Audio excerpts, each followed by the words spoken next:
C'est un musée unique qui fête ses 10 ans, le Centre national du costume de scène. Il est situé à Moulins dans l'Allier. Dans ces bâtiments ouverts au public, de véritables trésors, les costumes des plus grandes scènes de théâtre, de danse et d'opéra en France et dans le monde entier. Bonjour Delphine Pinaza, Bonjour. directrice de ce Centre national du costume de scène. Un dressing unique au monde, en quelque sorte, 10 000 costumes et notamment la seule collection du danseur Rodolphe Nureyev, 3 500 pièces à elle seule. Oui, c'est une collection tout à fait exceptionnelle, à la fois du fait de l'artiste qui a appartenu tous ces éléments, mais aussi du fait que la Fondation Nourieff ait identifié le Centre national du costume de scène pour faire don de cette collection ouverte au public de manière permanente, qui peut ainsi découvrir la carrière artistique et la vie privée aussi de cette personnalité. Comment vous l'avez constituée d'ailleurs cette collection unique? Alors au-delà de Nureyev, ce sont des dons, des prêts? Vous en achetez aussi des costumes? Alors, ce sont essentiellement des dons, des dépôts pour les trois institutions qui ont fondé notre établissement, c'est-à-dire la Comédie Française, la Bibliothèque nationale de France, l'Opéra de Paris, Comédie Française et Opéra de Paris, deux grands théâtres, deux des plus grands théâtres français, qui produisent des spectacles. Et quand ces spectacles ne sont plus donnés, qu'ils sont déclassés, eh bien voilà, on nous propose de choisir parmi ces costumes qui ne sont plus destinés à remonter sur scène une fois qu'ils s'intègrent nos collections, mais qui sont valorisés à travers un programme d'exposition temporaire. Nous avons beaucoup de dons de compagnies, de danse, de théâtre, d'artistes eux-mêmes qui donnent des costumes. Et le plus ancien de ces costumes, il date de quelle époque?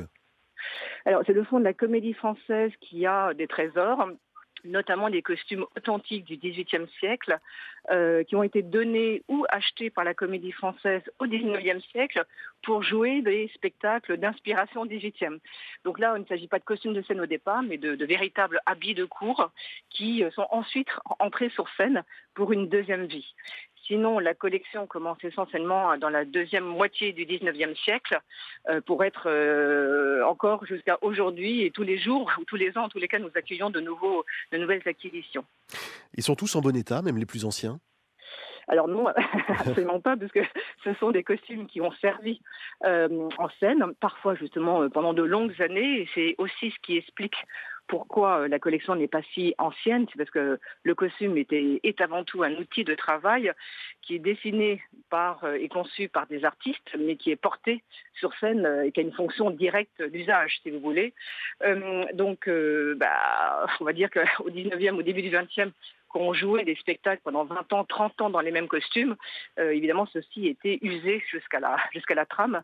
Aujourd'hui, c'est un peu différent parce qu'on a une tendance à renouveler plus fréquemment les productions et de faire appel à d'autres metteurs en scène, d'autres décorateurs, d'autres costumes. Donc il y a moins ce phénomène d'usage, mais certains sont quand même portent en eux justement la trace de leur fonction première et de leur utilisation.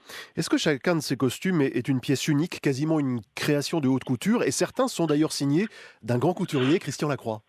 Oui, alors ce sont des pièces uniques dans la mesure où ils ont été conçus pour une fonction unique, donc pour un spectacle en particulier, et par des artistes, donc certains comme des couturiers, comme Christian Lacroix, comme d'autres couturiers connus du grand public, d'autres dessinateurs, concepteurs sont moins connus du grand public, mais très importants dans l'histoire de la scénographie du théâtre.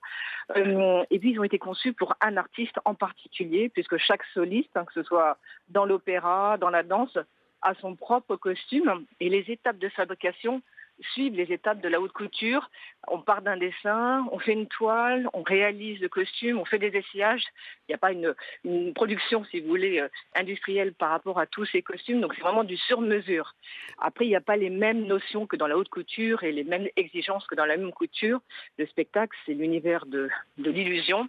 Et les ateliers font ce qui est nécessaire pour que le spectacle fonctionne et pour que la compréhension du costume du personnage passe auprès des spectateurs, mais on n'est pas dans des critères de haute couture. Dans un mois, à partir du 9 avril, vous présentez 150 de ces costumes dans une exposition consacrée aux arts florissants, au baroque. Qu'est-ce qu'elle a de singulier, cette époque, à travers ces costumes?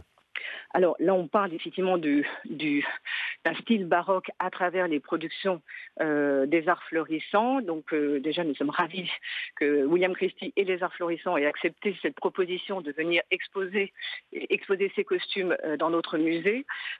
C'est une période historique bien connue en France, mais l'idée de cette exposition, c'est aussi de montrer que le baroque est un style très présent aujourd'hui, et notamment avec justement la création de ce ensemble musical en 1979, et que ce n'est pas uniquement un style historique, ça peut être aussi un style très contemporain, puisque de nombreuses productions et de nombreux metteurs en scène justement revisitent, si vous voulez, l'esthétique baroque, qui n'est pas uniquement cette esthétique de costumes du XXe siècle à panier avec des perruques. Bien sûr, ça existe, et les productions comme Atis et Hippolyte Arissi sont vraiment le plus bel exemple dans ce style, mais il y a aussi des productions comme les Boréades qui ont été données à l'Opéra de Paris dans une mise en scène de Robert Kersen, qui ont vraiment une esthétique très contemporaine. Merci beaucoup Delphine Pinaza, directrice du Centre national du costume de scène, qui fête donc ses